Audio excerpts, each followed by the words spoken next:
We must never, ever give up. We must be brave, bold, and courageous. Another big story, civil rights giant John Lewis has died at the age of 80. Alabama and the nation collectively mourn the loss. Born in Troy, Lewis became a prominent figure in the civil rights movement. In 1965, he survived a brutal beating by Alabama state troopers during the March for Voting Rights in Selma. Lewis fought on the front lines against racial injustice for more than 50 years. He'd been battling pancreatic cancer since December of last year. Congressman Lewis will always have a special place in the hearts of Alabamians as a champion for equal rights. WVTM 13's Chip Scarborough talked with prominent local leaders about a man they will never forget.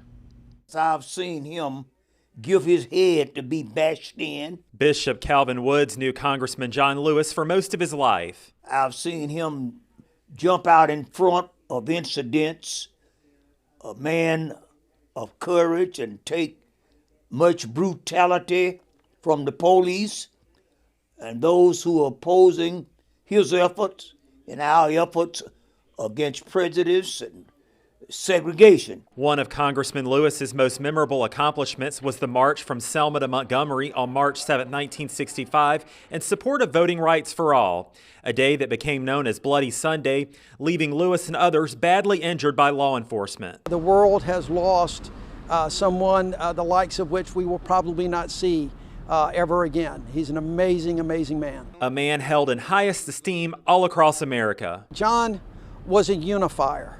At a time when we seem so divided in this country, John was a unifier. He was the kind of people of all races, of all religions, of all political persuasions. People had such incredible respect for him. He brought people together. That's what we need more of today. Well, all leaders are not warriors. He was a warrior. He wasn't one who just talked about the struggle. He got in the midst of the struggle. He gave leadership in the struggle. Congressman Lewis continued helping people who were struggling even during his personal battle with pancreatic cancer. John Lewis was 80 years old. Chip Scarborough, WVTM 13. Governor Kay Ivey has ordered flags flown at half-staff across the state in honor of Congressman Lewis. The governor took to Twitter this morning to say our country has lost one of its most beloved civil rights leaders. I join my fellow Alabamians and the nation in mourning the death of Representative John Lewis. He dedicated his life to serving his community and advocating for others. We'll forever remember his heroism and his enduring legacy. Tributes now pouring in from leaders across the country. In a statement, Alabama Representative Terry Sewell says in part, Congressman John Lewis was a beacon of light, hope, and inspiration throughout his life. To be in his presence was to experience love wholeheartedly and without exception. Though he was so often met with hatred, violence, and racial terrorism, it never permeated his being.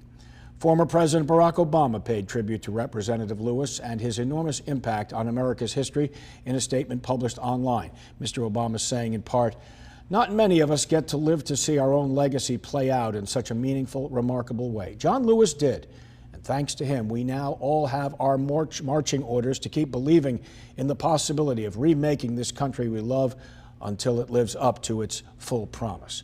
In 2011, Obama awarded Lewis the nation's highest civilian honor right there, the Presidential Medal of Freedom around his neck. The Reverend Jesse Jackson, who in 1965 participated in the march from Selma to Montgomery, called the congressman the gift that kept on giving and the valedictorian of the class of civil rights leaders who broke out of the bubble of segregation in the 1960s. In an interview with CNN, Reverend Jackson added much more. Never stopped. And so I remember him as a fierce freedom fighter. I want to see the power of nonviolence and love and redemption and the power of made-up mind and determination.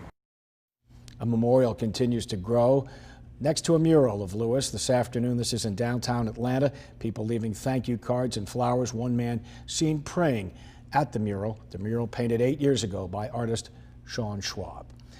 There's a push by a Birmingham group to rename Lynn Park. This comes after the passing of the civil rights icons Reverend C.T. Vivian and Congressman John Lewis. Birmingham civil rights activist Frank Matthews is sending letters next week asking the Birmingham Park and Recreation Board to rename Lynn Park in honor of the Reverend Fred L. Shuttlesworth and Congressman John Lewis. He says the names of two major city landmarks must be changed to reflect Birmingham's progress instead of a history steeped in symbols of racial hatred and bigotry. In less than an hour, Matthews will hold a news conference at Lynn Park where he's going to discuss other major name changes he feels should happen in Birmingham.